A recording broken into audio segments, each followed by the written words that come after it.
Why do I do what I do? You might wonder. I don't know if you wonder. I don't wonder. Because for me, it's just what's happening. It just comes forth however it does, whenever it does. But I can talk about this somewhat in the relative sense. Oh, we have a guest. We have a guest in our video. Hello. This is Kimura, in case you haven't met her before.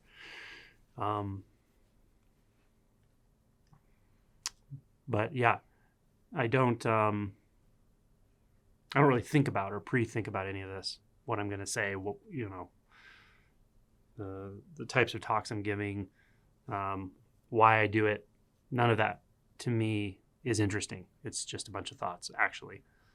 But if I could speak about why I do what I do in the relative sense, if I could speak about why this matters, it really has to do with unconsciousness. The pull of the mind-identified ego structures, identity structures, the pull to go unconscious, and the part of us which remains unconscious to the degree that we're mind-identified is very strong, and it's smart, and it's ancient. It's older than you. It's older than me. It's been around a long time. It knows what our motivations are. It knows what our fears are. It knows how to nestle itself right into that place that we're deathly afraid to look. And it knows how to stay dormant and then operate when the conditions are right. It's the ultimate opportunist. It's the ultimate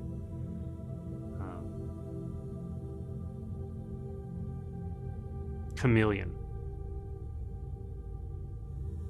I see unconsciousness come out of people in such a seamless way. At times, it's fascinating. I can tell from their own subjective experience that nothing changed or nothing happened. But from my point of view, I can see when the unconscious mechanism came forward, and then I can see when it falls back into the background.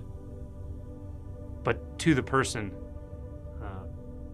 for whom that unconsciousness is coming forward, it feels seamless. It just feels like, oh, this is who I am. Nothing changed.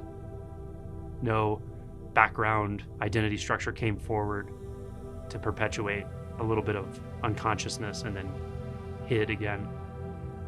Now, I really don't know how this comes across. It may sound a little bit ominous or spooky or even unrealistic, but I assure you it does happen, and it happens frequently. The mechanism of hiding here is actually quite interesting. When I said that your subjective experience doesn't recognize this happening, that's because the subjective experience itself is an illusion. That sense of being a separate subject, a separate one apart from other subjects, other objects, other people, other situations, other times and places. It's quite innocent in and of itself, but it has the potential to hide a lot. It has the potential to perpetuate certain kinds of unconscious behaviors without us even knowing.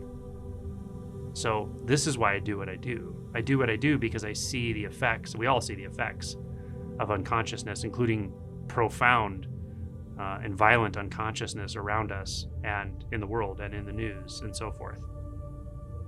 And it's unnecessary, it turns out. Death is not unnecessary. Death is unavoidable. Injury is unavoidable. Illness is unavoidable.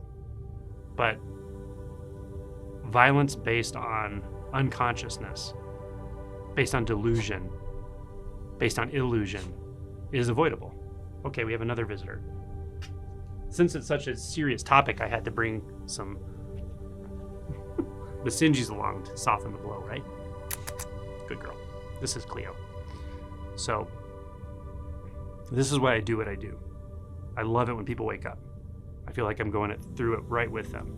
I feel what they feel. I feel that openness. I feel that vastness, that huge release, the wonder. And I feel it as if I am them. There's no boundary, there's no separation, there's no personal experience apart from it. And that's wonderful. But that's not really why I do this. I do this because the effects of that are far-reaching.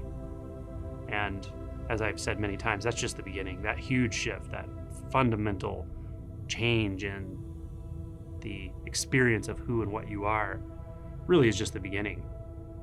The real work starts after that. The real unbinding from unconsciousness, from illusion, from selfishness, from greed, all of it.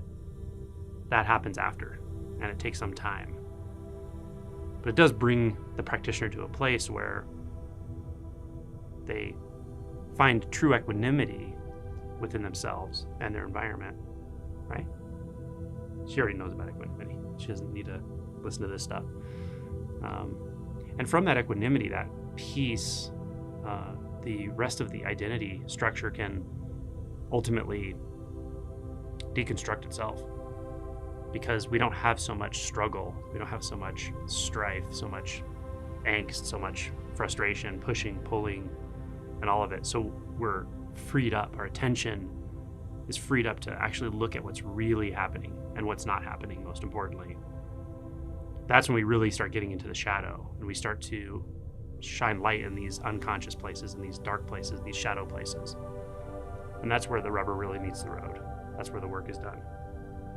That's where we start to finally abandon the tendencies towards selfishness, unconsciousness, acting out of unnecessary or psychological fear, and simply misperceiving reality, misperceiving what's actually occurring, which is the fundamental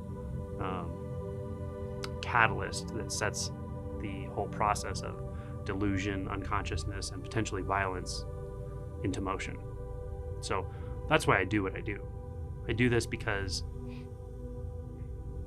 I see and feel a lot of unconsciousness in the human collective psyche, and I have my whole life. And having gone through this process, it became very clear to me that this is really the only real, lasting, and fundamentally irreversible way to get at this unconsciousness, to free us from our delusion, our collective and our personal delusion. So hopefully this didn't sound too moralistic, but that's just what I've seen, and that's what I feel, and that's what I see on a daily basis. So that's the whole point of this.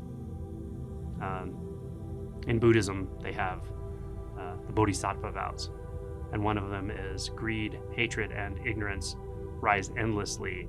I vow to abandon them. Endlessly, right?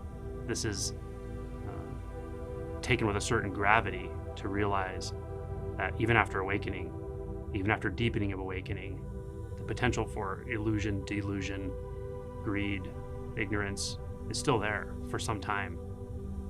You should never overlook the potential for unconsciousness.